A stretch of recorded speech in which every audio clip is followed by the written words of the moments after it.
इस प्रकार जब श्री कृष्ण ब्राह्मण से निवेदन कर चुके तब उसने उनकी सारी बात कहा सुनाई। तस्मै सर्वम अवर्णयत। देखो यहाँ रुक्मिणी के पत्र का उल्लेख नहीं है, केवल संदेश का उल्लेख है। और ये जो संदेश है जो रुक्मिणी जी ने भेजा है, ये साधकों के लिए एक दिव्य वस्तु है। वे बड़े प्रेम से इसका पाठ करते हैं।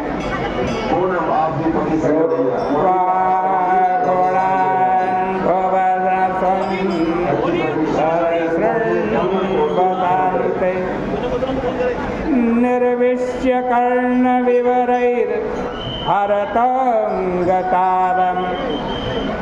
रूपम दृशां दृशमता मकिरार्थलाभम त्वय्युता विशति वित्तमपत्रपन्ते बपत्रपम्मे। ब्राह्मण बोला, रुक्मिणी ने कहा है कि भुवन सुंदर, आपके गुणों को हमने श्रवण किया।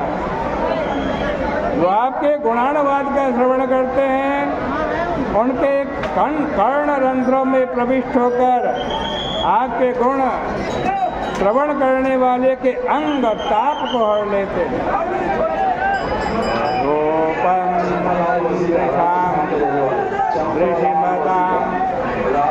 इस संसार में जितने चक्षुष्मान हैं, सच्ची आंख वाले प्राणी हैं, उनके लिए आपका रूप अखिलार्थ लाभ है।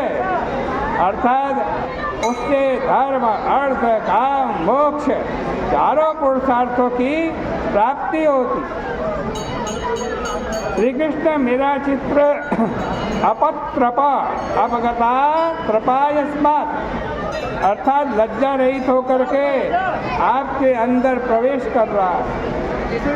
इसके बाद रुक्मिणी जी यह बताती हैं कि मैं दीनहीन होकर आपसे याचना नहीं करती, क्योंकि मैं बिल्कुल आपकी बराबरी की।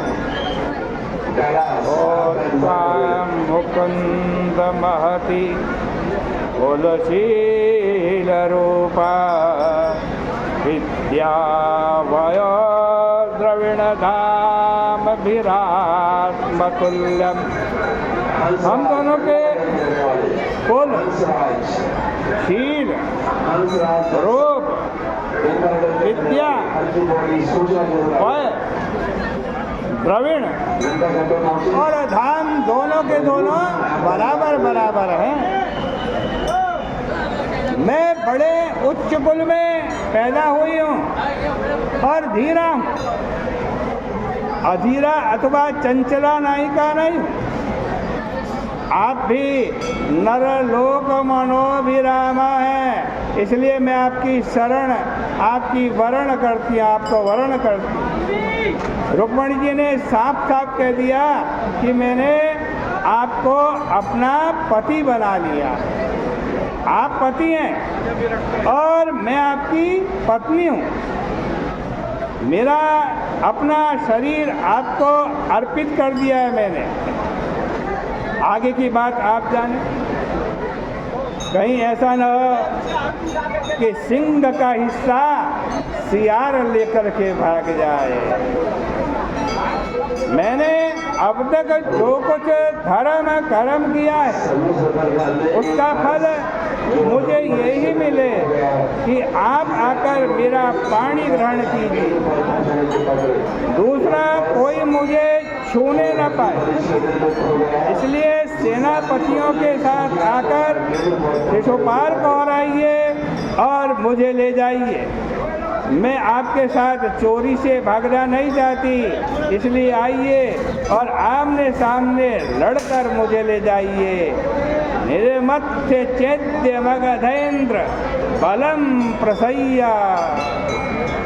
यदि आप यह कहें कि मैं अंतःपुर में कैसे जाऊंगा, तो इसका उपाय यह है कि मैं विवाह के पहले दिन कुल देवी के दर्शनार्थ शोभा यात्रा में जाऊं।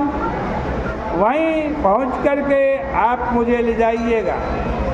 देखिए कमल नयन, जैसे उमापति आत्मशुद्धि के लिए आपके चरणारविंद के रस में स्नान करते हैं, वैसे ही यदि आपका प्रसाद मुझे नहीं मिला तो मैं एक जन्म नहीं 100 जन्म में अपने प्राण छोड़ती जाऊंगी और अंत में आपसे ही विवाह करूंगी, आपसे ही विवाह करके रहूंगी।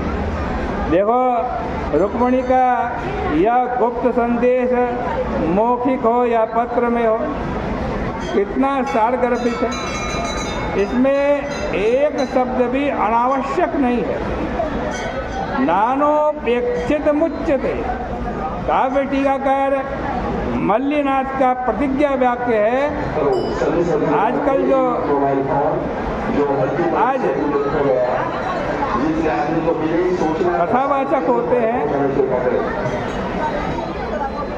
वो प्रायः इस गंभीर संदेश को नहीं समझ पाते, नहीं कह पाते।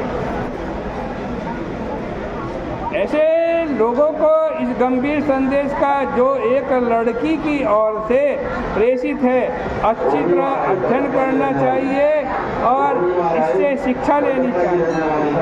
अंत में ब्राह्मण देवता ने कहा कि यदुवंश शिरोमणे, मैं रुक्मिणी जी का यही संदेश लेकर आपके पास आया हूँ। आप इस पर विचार करके जो कुछ करना है जल्दी कीजिए। और यहीं पर श्रीमद् भागवत महापुराण के 10वें स्कंद का 52वां अध्याय परिपूर्ण होता है। कल को 53वें अध्याय की चर्चा आपके सामने होगी। बोल गंगा मैया की जय।